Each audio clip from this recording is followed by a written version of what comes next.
वज़ीर-ए-आज़म शहबाज शरीफ साहब ने समरकंद का दौरा किया, शंघाई ताउन तंजीम के इजलास में शिरकत की। और पाकिस्तान का वज़ीर-ए-आज़म कोई भी होता तो वो जाता, लेकिन शहबाज शरीफ ने इसको एक मौके के तौर पे लिया, लोगों को ज़बरदस्ती जफ्फियाँ डाली, अजीबोगरीब मजाक हुए हैं। अच्छा, मुझे ये समझ नहीं आ रही कि मियाँ साहब हमेशा ठोड़ी के नीचे हाथ क्यों रखते हैं अपना, यानी मुंह के गिरने का खतरा तो नहीं हो सकता है किसी आदमी को। तो एक्चुअली जब वीडियो आई तो पता लगा कि शहबाज शरीफ साहब ने जुर्रत और लीडरशिप की एक मिसाल कायम कर दी है। दुनिया के बड़े बड़े लीडर्स वहां पे मौजूद थे, उनके बीच में से मियां शहबाज शरीफ साहब चलते हुए आए और एक मिठाई उठा के खा ली और वापस निकल लिए। सच पूछें, दिल खून के आंसू रो रहे। ये हैं हमारे लीडर जिनकी बॉडी लैंग्वेज देखकर इन्हें चार्ली चैपलिन करार दे रहे, जो कि अफसोस की बात है हमारे लिए। जो सेक्रेटरी जनरल हैं उनके बाजू खींचते हाथ पकड़ते दिखाई दिए जैसे कोई बच्चा मेले में अपने पापा के साथ गया हो तो इस तरह की हरकत कर रहा हो। मतलब हद है। आलमी सतह पर जगहसाई हो रही है। इंडियन मीडिया जो कि तनकीद का मौका नहीं जाने देता, पाकिस्तान पे तनकीद जब भी करनी होती है वो आगे आगे होते हैं, वो हमारे वज़ीर-ए-आज़म की वीडियो शेयर कर रहे हैं। मेरा मतलब ये है कि इनका जो बात था पुतिन के साथ, इट वॉज नथिंग ग्रेट, माने उसमें से कोई खास नहीं निकला। बातें बहुत होती हैं, होता कुछ नहीं है। अच्छा सर, एक चीज इसके अलावा ये लग रहा था कि शायद नरेंद्र मोदी जी से शहबाज शरीफ साहब की शायद हेलो हाय हो जाए, इसलिए कह रहा हूँ सर कि इस वक्त हमें जरूरत है, क्योंकि देखिए बार बार आपको खुदा की तरफ से इशारे मिल रहे हैं और आपकी डायरेक्शन जो है वो बिल्कुल अफगानिस्तान है, आपकी डायरेक्शन और कुछ नहीं है। या अल्लाह, हम बेबस है, हमारी हुकूमत बेबस है, हमारे पास वसाइल कोई नहीं है। तार साहब, एक बड़ी अजीब बात है कि ये कितनी बड़ी खबर है। चीजें ऐसी हैं जिससे वाकई नरेंद्र मोदी को देखें तो जिस तरह उनका इस्तकबाल किया गया इस समिट में और जिस तरह से उन्हें प्रोटोकॉल दिया गया, मतलब अच्छा लगता है देखकर। ये चीजें हम भी देखना चाहते हैं अपने प्राइम मिनिस्टर के लिए। अब आप खुद फैसला कर लें कितनी अहमियत और कितना मुकाम दिया गया हमारे वज़ीर-ए-आज़म साहब को। दूसरी तरफ एक और इंटरेस्टिंग जिसको वेस्टर्न मीडिया बड़ा उछाल रहा है कि प्राइम मिनिस्टर मोदी ने अपनी जो मुलाकात हुई सदर पुतिन के साथ, उसमें ये कहा कि ये जो दौर है या ज़माना है, ये वज़ीर-ए-आज़म शहबाज शरीफ साहब कह रहे हैं आलिम रहनुमाओं के साथ उनकी मुलाकातों की जो तस्वीर आई हैं, फुटेजेस आई हैं, सच पूछें दिल खून के आंसू रो रहे। ये हैं हमारे लीडर, ये हैं हमारे नुमाइंदे जिनकी बॉडी लैंग्वेज देखकर इन्हें आप देख लें कि कोई मिस्टर बीन से तशबीह दे रहा है और कोई इन्हें चार्ली चैपलिन करार दे रहा है, जो कि अफसोस की बात है हमारे लिए। आलमी सतह पर जगहसाई हो रही है। इंडियन मीडिया जो कि तनकीद का मौका नहीं जाने देता, पाकिस्तान पे तनकीद जब भी करनी होती है वो आगे आगे होते हैं, वो हमारे वज़ीर-ए-आज़म की वीडियो शेयर कर रहे हैं। पुतिन से मुलाकात के दौरान वज़ीर-ए-आज़म शहबाज शरीफ साहब से हेडफोन नहीं लगाया जा रहा था, इसके लिए भी उनको मदद लेनी पड़ रही थी। जरा देखिएगा, हद है। मतलब क्यों हाथ पाँव फूल जाते हैं। हाथ में टिश्यू था या पेपर, ये तो मैं नहीं जानती, लेकिन मुझे तो ये वैसे पेपर ही लग रहा था, जैसे कोई नोट्स लिए हों।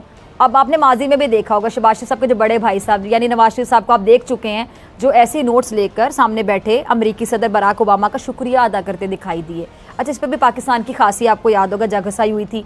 अब लग ऐसा रहा है कि शहबाज शरीफ साहब भी अपने भाई के नक्शे कदम पर चल रहे हैं और इस पर सोने पर सुहागा ये कि मुस्लिम लीग नून के ऑफिशियल अकाउंट से शहबाज शरीफ साहब की तस्वीर शेयर करते हुए लिखा गया कि 4 साल बाद आलमी रहनुमाओं की तवज्जो हासिल हो सकी है। अब इस तस्वीर की हकीकत भी देख लें।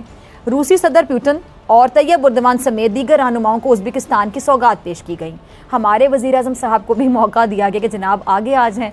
मतलब वो पीछे कहीं थे तो उन्हें भी मौका दे दिया गया कि भी आप भी आएँ और ले लें, जिसको मुस्लिम लीग नून तवज्जो करार दे रही है। अब आप खुद फैसला कर लें कितनी अहमियत और कितना मुकाम दिया गया हमारे वज़ीर-ए-आज़म साहब को। अच्छा, इससे पहले भी अक़वाम मुत्तहिदा के जो सेक्रेटरी जनरल हैं उनके बाजू खींचते हाथ पकड़ते दिखाई दिए जैसे कोई बच्चा मेले में अपने पापा के साथ गया हो तो इस तरह की हरकत कर रहा हो। अब वो कह रहा हो कि जी अब इधर लेना है, ये लेना है, वो लेना है, इधर चलें उधर चलें, कहाँ जाएं, इधर देखें उधर देखें। मतलब हद है। सिफारती आदाब भी कुछ होते हैं, कुछ सीख लेता है बंदा। अच्छा, खारजी मामलात में घबराहट, अदम एतमाद का शिकार वज़ीर-ए-आज़म शहबाज शरीफ साहब को अंदरी कुछ नहीं मिला हमें इस दौरे से। तो आपके नज़दीक वैसे ये कामयाबी का मयार क्या होता है कि कोई दौरा बड़ा अच्छा रहा या नहीं रहा? देखिए, उधर 3 लोग थे जिनके साथ मुलाकात होना या ना होना और उसका जो आउटकम था वो इम्पोर्टेंट। एक है पुतिन, दूसरा है प्रेसिडेंट जी और तीसरा रहते हैं वो मोदी। अच्छा। तो ये 3 लोगों से एक इन्होंने मिले हैं शहबाज शरीफ, और उन्होंने बात किया regarding gas, we should go ahead. मगर गैस का प्रॉब्लम समीना ये है कि जितना भी रूस चाहे हमें दें, और अफगानिस्तान बीच में आ जाता है ना। अफगानिस्तान अगर फ्रेंडली है तो गैस आ सकता है, अगर वो ना फ्रेंडली है तो फिर तो उस गैस को पाइप करने के लिए you have to occupy Afghanistan, वो तो हो नहीं सकता। मेरा मतलब ये है कि इनका जो बात था पुतिन के साथ, it was all right, it was nothing great, माने उसमें से कोई खास नहीं निकला, बातें बहुत होती हैं, होता कुछ नहीं है। राइट सर, एक लेकिन इसके बावजूद मियां शहबाज शरीफ साहब बात कर रहे थे कि अफगानिस्तान को इस तरह ना छोड़ा जाए, अफगानिस्तान के लिए ये किया जाए, वो किया जाए। उसके मुकाबले में बाकी जो लीडर्स थे वो बिजनेस की बात कर रहे हैं, वो डिजिटल इकोनॉमीज की बात कर रहे हैं, वो सैटेलाइट इंटरनेट की बात कर रहे हैं।